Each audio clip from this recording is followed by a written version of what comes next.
Diálogo com Neuza e Laure.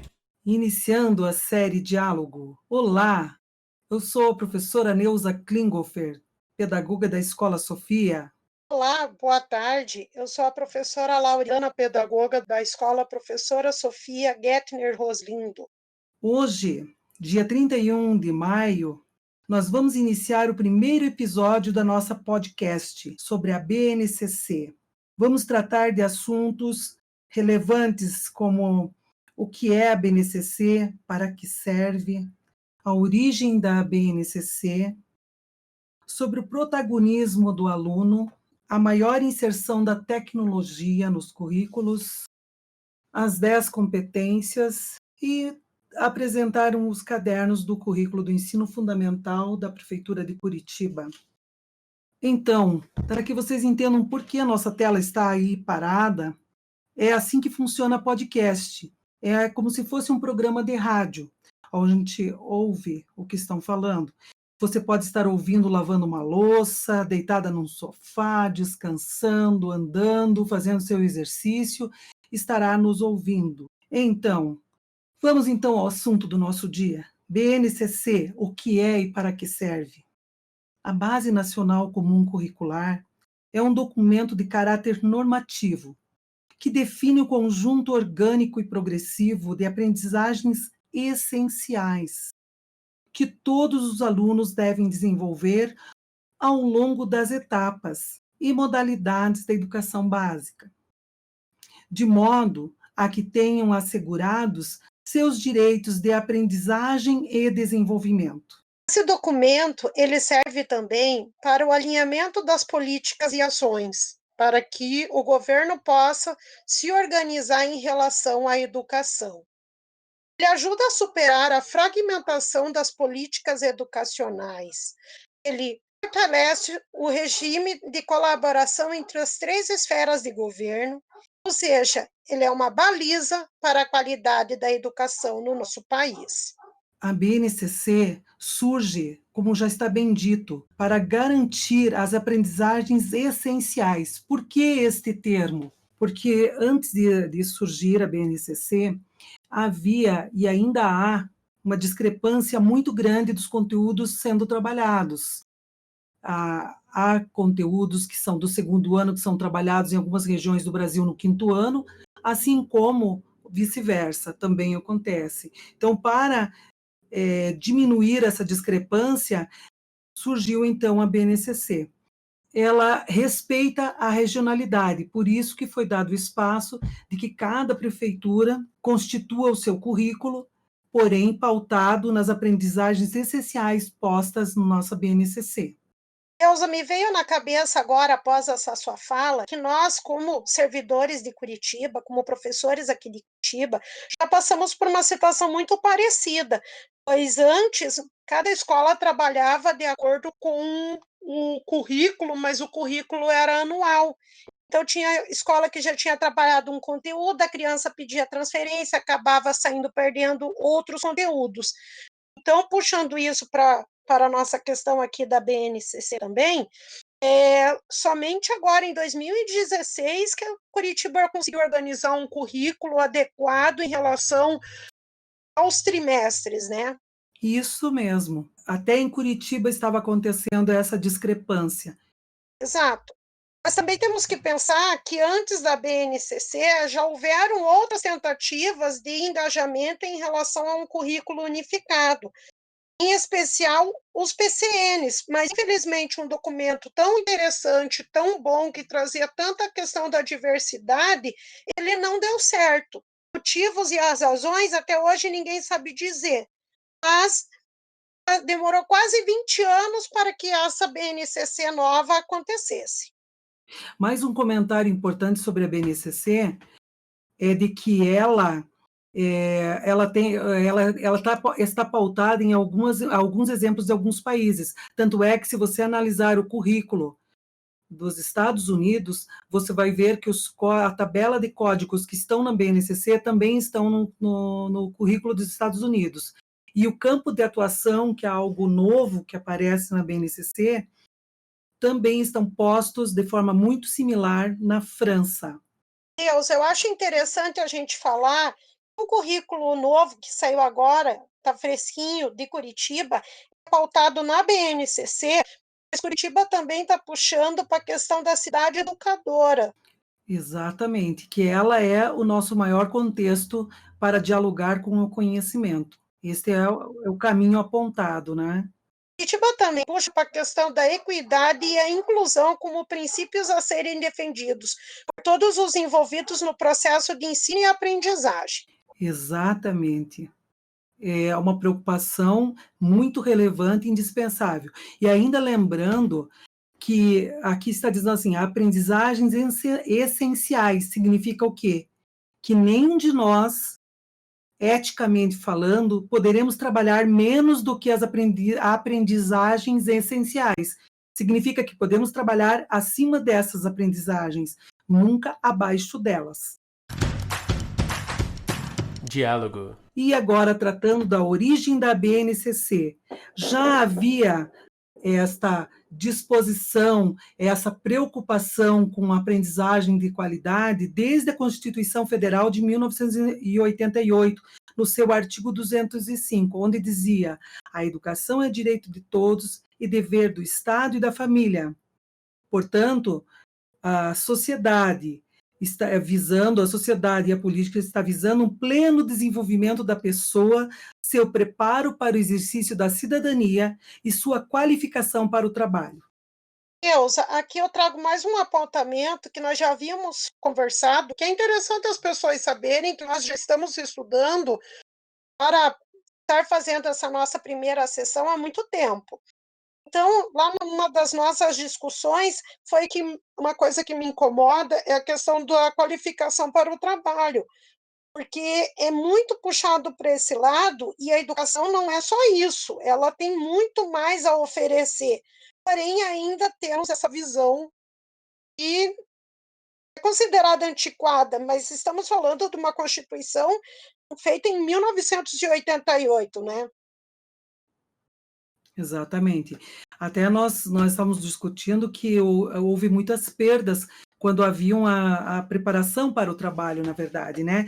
É considerado ultrapassado, mas muito necessário para a sociedade brasileira. Outro documento muito relevante foi a Lei de Diretrizes e Bases 93 e 94 de 1996. Lá também há a preocupação de que deveria haver uma base comum curricular para todo o país para evitar as discrepâncias e assegurar o pleno desenvolvimento do ser humano.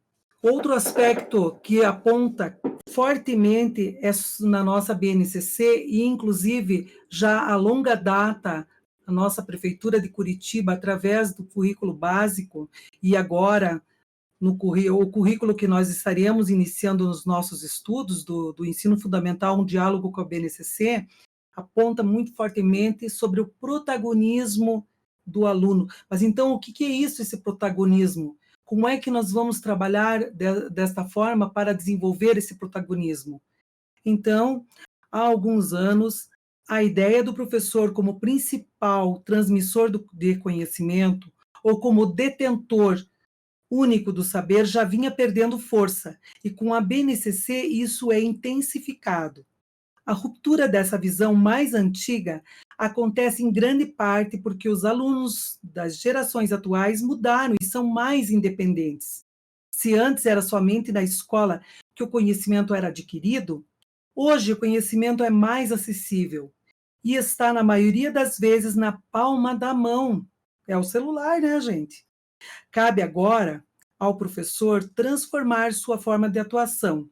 Ele deixa de ser o único transmissor do conhecimento e passa a ser o mentor, o mediador, o tutor. De forma resumida, o que tudo isso quer dizer? Com a intensificação dessa ideia, o professor passa a orientar e auxiliar o aluno no processo de ensino-aprendizagem, o transformando em protagonista da construção do conhecimento e da sociedade em que vive. Deus, aqui fica aquela questão, nós como professores, nós vamos ter que nos ver de forma diferente, né? A criança, ela está mudando e nós vamos ter que mudar. Mesmo não tendo a base da nossa própria formação neste tipo de formato. Não é culpa do professor, não é culpa do. Não adianta achar culpados. A questão é que a educação tenta evoluir junto com o mundo e nós vamos ter que entrar nessa questão aí junto, entrar nessa pegada junto para podermos dar conta do nosso ofício. Senão nós vamos acabar ficando para trás. Por isso que o professor sempre está jovem, né? Porque ele sempre está acompanhando esta geração, ele precisa acompanhar essa geração, senão ele fica para trás. Por isso eu gosto de dizer, um professor que acompanha a geração dos alunos, essa juventude, essa coisa linda que eles têm, essa vida, nós estaremos acompanhando. E hoje, a gente sabe que a nossa criança é da era do botão. Eles não têm esse medo. Nós temos que acompanhar esse processo. Por isso, muito fortemente para acompanhar essa geração, é a maior inserção da tecnologia na BNCC e também no currículo do ensino fundamental. Eu só queria fazer mais um comentário em relação à era do botão. Eles vivem um antagonismo em relação à nossa formação, porque quando nós éramos crianças, tudo que era tecnologia que entrasse, indiferente se fosse uma televisão ou um videocassete, eu lembro que o nosso videocassete, o controle tinha um fio. Nós éramos proibidos de mexer. Não mexe porque pode estragar, porque a situação não permitia isso. Hoje em dia é o contrário, se estimula a fazer, a agir, né? Exatamente. Diálogo. A inserção da tecnologia digital está presente na competência 5 da BNCC, que consiste em compreender, utilizar e criar tecnologias digitais de informação e comunicação de forma crítica, significativa, reflexiva e ética nas diversas práticas sociais, incluindo as escolares, para se comunicar, acessar e disseminar informações, produzir conhecimentos, resolver problemas e exercer o protagonismo e a autoria na vida pessoal e coletiva. Tanto escola quanto professores deverão inserir de forma mais efetiva e recorrente a tecnologia em sala de aula. Portanto, professor, comece a refletir sobre os benefícios que as diversas tecnologias podem trazer para a sua sala de aula. E, como eu já está citado, que uma das competências da tecnologia, então vamos à questão, Laure, das 10 competências postas na BNCC. Competência. Então, vamos definir o que é competência, Neuza? Sim. Competência é definida como a mobilização de conhecimentos, conceitos e procedimentos, habilidades práticas, cognitivas e socioemocionais, atitudes e valores para resolver demandas complexas da vida cotidiana, de pleno exercício da cidadania e do mundo do trabalho. Ou seja, é a ideia da formação integral, né? Isso mesmo. E é bom lembrar que essas competências, elas vão ao longo da educação básica, portanto, ela inicia no ensino fundamental e vai até o médio. Mais uma questão importante de ser lembrada, estas competências, que são as 10, elas estão mescladas dentro de todos os componentes curriculares, portanto, um professor só não daria conta das 10 competências, mas todos os professores juntos, com certeza, darão conta das 10 competências. E ao final do ensino médio, teremos um aluno protagonista do seu conhecimento. Esse é o grande objetivo, o aluno que consiga ir em busca do conhecimento. Portanto, vamos lá às 10 competências. Conhecimento.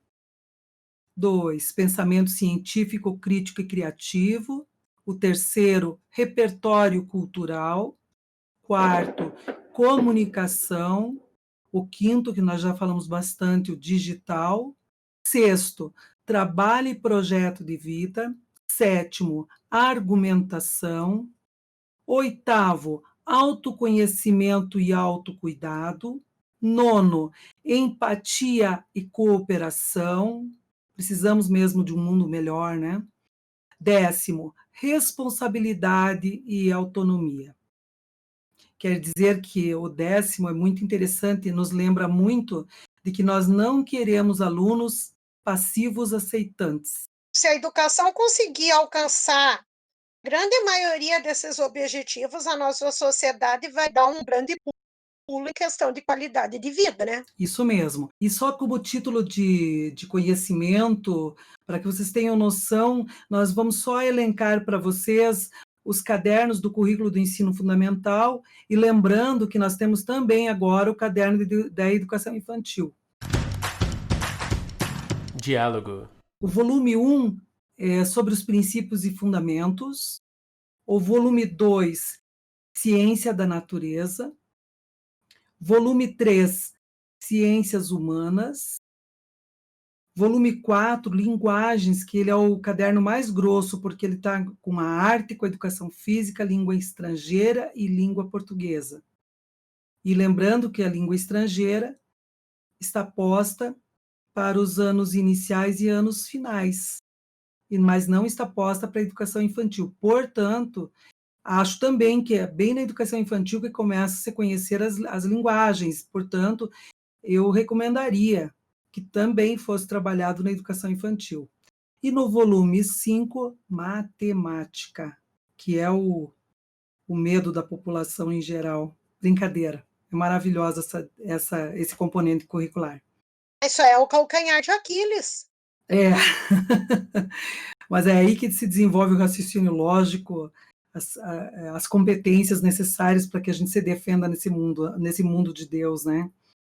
E eu gosto de lembrar muito do Ayrton Senna.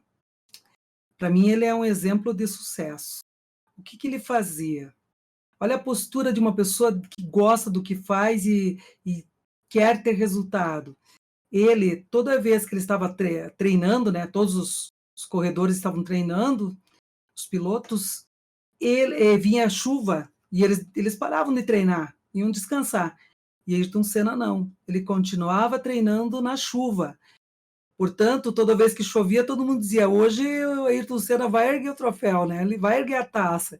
Então a gente ficava assim naquela expectativa muito positiva, e ele alcançou sucesso porque ele sempre fez a mais do que era solicitado. E penso que na educação é isso. A gente, para alcançar um resultado, um sucesso, é necessário a gente ir sempre além. Se você já está cansado, você saiba que você tem fôlego para fazer um pouquinho mais. Não é isso, Laure? Então, se eu penso na educação assim, a gente não deve de ver os jargões, a educação é isso, a educação é aquilo, é aquele outro. Porém, existem muitas dificuldades e falta de incentivo, isso é fato. Então, como que eu vejo nós, profissionais da educação? Ayrton Senna da vida, que mesmo com as adversidades do mundo que nos rodeia, nós lutamos contra a maré e normalmente conseguimos sair vencedores, né? Exatamente, bem colocado, Laure. E já estamos começando a nos despedir, então o nosso próximo episódio vai ser as linguagens, atreladas diretamente uma relação de diálogo entre a BNCC e os nossos cadernos do currículo do ensino fundamental e da educação infantil. E para alegrar os seus ouvidos, para agraciar um pouco este momento, trazer um momento cultural, nós trouxemos para vocês a contação de histórias da professora Thelma.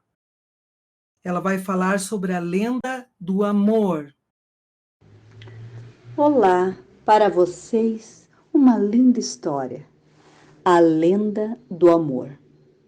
Era uma vez, no início dos tempos, um mundo em que não existiam homens nem mulheres, apenas os sentimentos que vagavam pelo planeta. Numa tarde de chuva, os sentimentos não sabiam o que fazer. O tédio só ficava bocejando. A ternura então propôs brincar de esconde-esconde. Todos acharam uma ótima ideia, quer dizer, nem todos. Porque o ódio disse, eu não gosto deles, eu não. A verdade preferiu não se esconder. Para quê? De qualquer maneira, ela sempre apareceria. A sabedoria, disse que isso era uma brincadeira de tolos. É claro, a ideia não tinha sido dela. E a covardia preferiu não se arriscar. Mas a amizade disse: "Oh, que coisa boa! Estaremos todos juntos." E a loucura quis ser o pecador. Mas a inveja foi logo dizendo: "Por que tem que ser ela? Sempre ela, só porque é louca?" Mas a loucura a essas alturas já estava até já contando. 98, 27, 35, 44, 55, 63, 22. Enquanto isso, os sentimentos começaram a se esconder um a um. O amor não sabia o que fazer. Resolveu se esconder atrás de uma roseira, mas pensou que logo, logo a loucura iria encontrá-lo. Então resolveu se enterrar entre as raízes da roseira. Foi o tempo exato para que a loucura terminasse de contar. 25, 99, lá vou eu. Mal abriu os olhos. Quem achou ao seu lado? Quem? Exatamente, a preguiça. Não havia saído do lugar. Caiu um raio que iluminou o céu. Um dos sentimentos ainda tentava se esconder, ora atrás de uma árvore, ora atrás de outra. Quem era? Isso mesmo, a dúvida. Não sabia em qual árvore se esconder. Depois de uma vez só, a loucura encontrou dois, exatamente, juntinhos. Pois a inveja, é lógico, tinha se escondido à sombra do sucesso. Começou a sentir um cheiro horrível, nojento, aproximou-se do lixo e encontrou é verdade, a injustiça. E assim ela foi encontrando um a um todos os sentimentos, mas faltava o amor. Procurava e não achava. Então a traição se aproximou e disse baixinho: "Está na roseira." A loucura não entendeu. A traição falou mais alto: "Está lá no meio da roseira, entre as raízes da roseira." A loucura mais louca do que nunca, aproximou-se da roseira, arrancando-a de uma vez. O amor veio junto, só que com os olhos, com os olhos ensanguentados. A loucura desesperada, perguntou: "Amor, o que eu te fiz?" Tu me cegaste. E o que eu posso fazer por ti? A partir de hoje, serás o meu guia. E é por isso que desde aquele dia, o amor e a loucura, os dois andam sempre juntos. Exatamente. Essa é uma lenda explicativa, a lenda do amor. Lendas explicativas que chamamos também de contos etiológicos, explicam desde os fenômenos naturais, passando por certas características, sentimentos e algum tipo de comportamento. Então, vamos nos despedir então, Laure?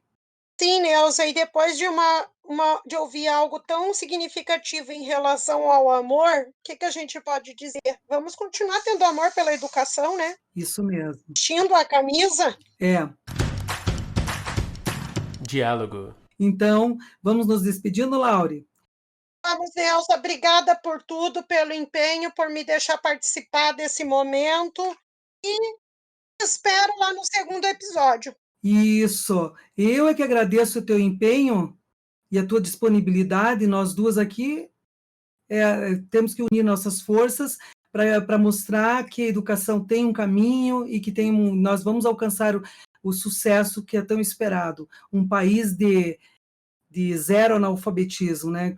Isso eu acho que seria fundamental. Um país de um povo letrado, de um povo que coopera, de um povo mais honesto.